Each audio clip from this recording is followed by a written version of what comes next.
going to read the book, How to Read a Story. And it's written by Kate Messner and illustrated by Mark Siegel. I know I've read this book with some of you in your classes, but I also wanted to add it to our library page in case you want to read it by yourself or in case you haven't heard the story yet. Enjoy the book, How to Read a Story. How to Read a Story, and the author dedicated it for my editor, Melissa, who brings stories into the world. And the illustrator dedicated it for Felix. Step 1. Find a story, a good one. It can have princesses and castles, if you like that sort of thing, or witches and trolls, as long as they're not too scary. Step 2. Find a reading buddy, a good one. A buddy can be older or younger, or a person your age, or maybe not a person at all. Maybe you have a pet or a stuffed animal. Make sure your reading buddy is nice and snuggly, and make sure you both like the book. If you don't agree, go back to step 1. Sometimes it just takes a few tries to find just the right book. Step number 3, find a cozy reading spot. Outside is fun, but not if it's very cold. Unless you have a thick woolen blankets and hats and scarves and cups of steaming hot cocoa. And not if it's very hot. Unless you have trees to shade you from the sun, a hammock to catch cold breezes, tall glasses of icy lemonade.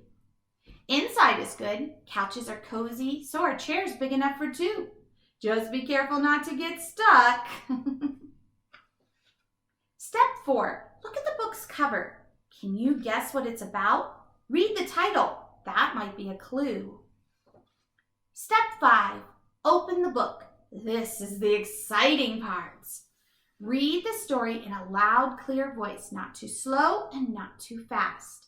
You can point to the words if you like, but you don't have to. Sometimes I like to point to the words. Once upon a time. And make sure you're using that story in a loud, clear voice because you don't want to read it like this. Once upon a time. Can't really understand what I'm saying. Use that loud, clear voice. Once upon a time. Step 6. When the characters talk, whatever's being said, say it in a voice to match who's talking. So if that lion's talking, I'm going to use a lion voice. I will save the kingdom. And the mouse might talk like this. I am the most powerful in all the land. And that knight might say, I'm hungry for lunch. And then the dragon might say it like this. Soon the castle will be mine!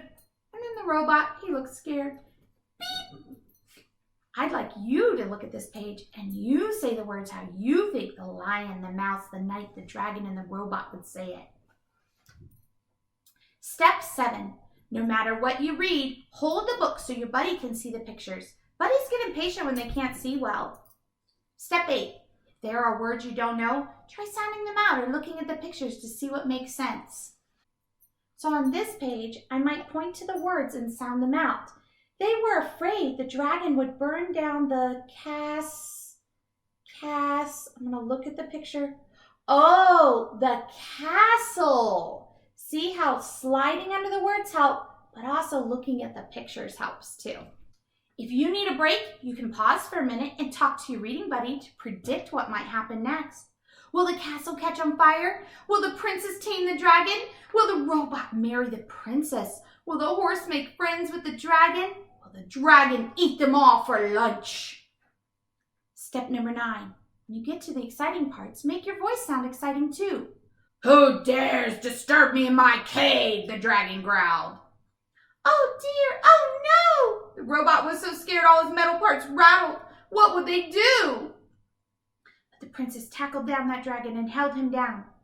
You must promise you'll leave our kingdom in peace. You see how I made each of those words sound interesting and made them sound like the characters? Because when I get to this dragon part, I don't want to make it sound boring like, who dares disturb my cave? The dragon growled. That's not very interesting.